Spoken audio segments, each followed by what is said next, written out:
The episode opens amidst a heavy thunderstorm. Martha and Ash, a young and loving couple, have stopped at a gas station for some coffee. Ash seems to be a social media freak, so much so that he even misses Martha calling out to him to open the car door.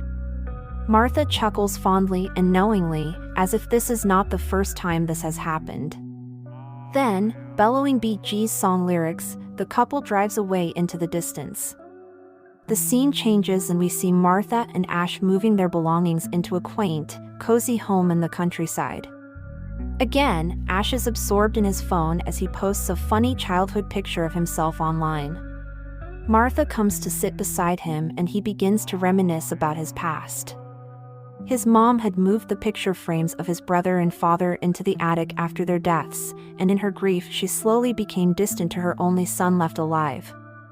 Saddened, Martha kisses her melancholic partner on the forehead, and the couple go on to spend the night blissfully in their new home. They have no idea that this will be their last night together. The next morning, Ash is supposed to return their rented and to its owner by 2 in the afternoon. He asks Martha to come with him. She, however, is unable to do so as she has a job as an illustrator and a new assignment needs to be submitted. By the end of the day, Ash leaves and Martha, peacefully unaware of what is about to happen, goes on about her day. The night grows darker and Ash still hasn't returned. Martha becomes worried as her call is repeatedly go to voicemail.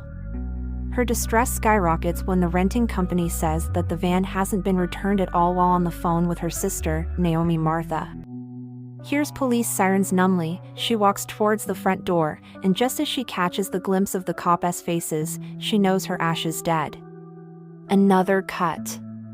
Martha arrives at the funeral, where one of her friends, Sarah, starts to ramble about her own grievances. She goes on about how nothing felt real when Mark, someone dear to her, presumably her partner, passed away. The people didn't feel real, and whatever they spoke felt almost otherworldly, as if everything around her was surreal, incomprehensible. We witness that Martha is getting frustrated by this and not a place to compare one's misery. But Sarah doesn't stop. She tells her about a service that helped her mourn Mark by allowing her to speak with him. She offers to sign Martha up for it. Martha persistently rejects the idea. When Sarah continues on, she shouts at her to stop and hastily leaves the room in tears. The scene cuts and we see Martha trying to move on, albeit in her own way. She diligently goes to work and comes back home to paint the walls. The door frame is marked with Ash's childhood height measurements, and she makes sure to not cover up those memories. She tries to forget about it by throwing herself into a myriad of household chores, but the house is swarming with reminders of her dear boyfriend.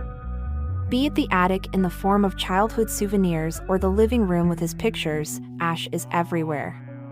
It often forces Martha to take a break as she spirals down the memory lane, only finding solace in a glass of wine a few days later when she receives a message from Ash Starmer, her boyfriend, who also in fact, died some time ago.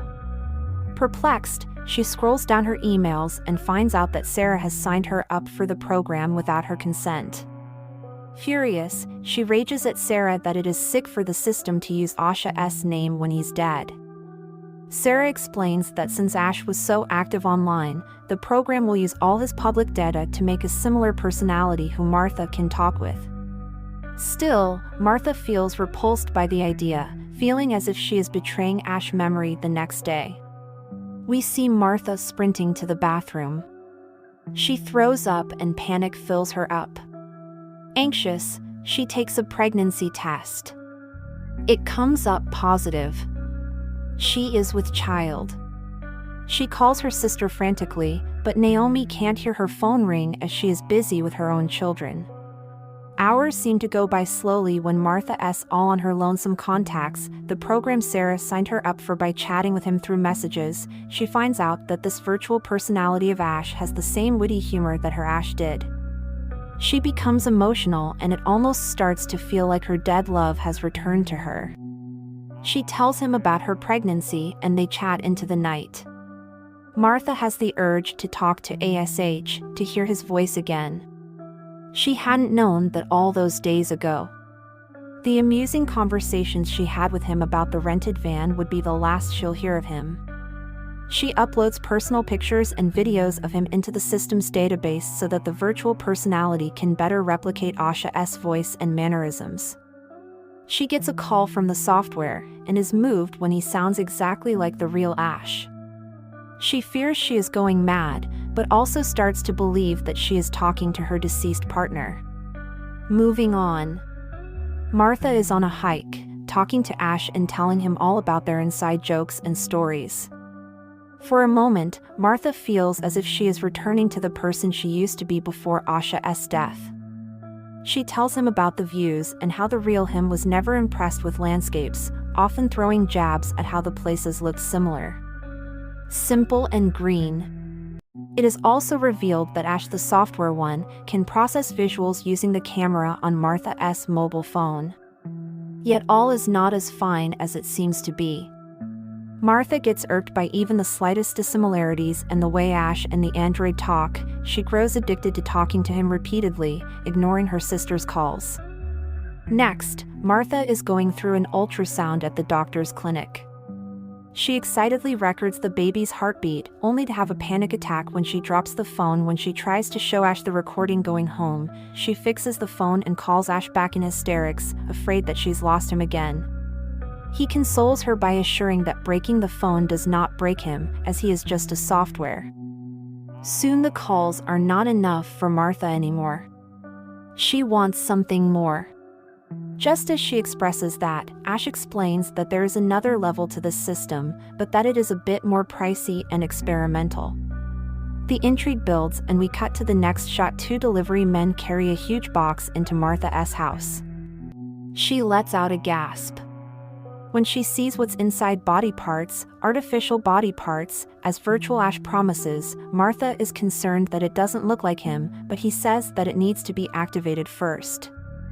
Following his instructions, Martha submerges his body into her bathtub, along with some electrolytes. Virtual Ash disconnects the call, saying that he will upload himself into the body once it has finished the activation process. Some time has passed. When Martha hears faint shuffling from the bathroom upstairs, she timidly moves towards the sound as it becomes louder and louder. Footsteps echo across the stairs. She stands still. There he is, her Ash in the flesh, with a concerning lack of clothes. He lets out a witty remark as Martha continues to gaze at him strangely. Martha's stress grows as she starts noticing the differences between the real and artificial Ash. The one in front of her doesn't need to eat or sleep. His skin is too smooth and he always looks like the best version of Ash. He is even missing a mole on his collarbone, though it appears just as Martha points that out. Regardless of the fact that she begins sleeping with him, Martha is still trying to come to terms with the android Ash. When Naomi arrives unannounced, she frantically asks Ash to hide in the bathroom as her sister invites herself in. The two of them end up hanging out for the whole day. Just when Naomi is about to leave, she says that she's happy that Martha is moving on because she saw men's clothing in the bathroom. Martha is distressed by this observation. She feels as if she is betraying her real partner by burdening herself with trying to love the artificial one. Now, the most minor of differences between the two versions almost seem like to be the size of mountains. That night, Martha asks Ash to pretend to be sleeping because she is unable to fall asleep in the eerie silence. When Ash complies, she realizes that it's not real and forces him to leave the room again. He follows her instructions like a robot would, resulting in her lashing out. The real Ash would put up an argument when asked to leave like that, finally grasping that this Ash cannot and does not feel emotion. Martha demands him to leave the house immediately. He, of course, obeys. The next morning, Martha is perplexed to find Ash standing near the fence, and he explains that he can't go more than 25 meters away from his activation point, the bathtub, unless his administrator Martha is with him. Not understanding why that frustrates Martha, he goes back to his witty remarks just like any other day.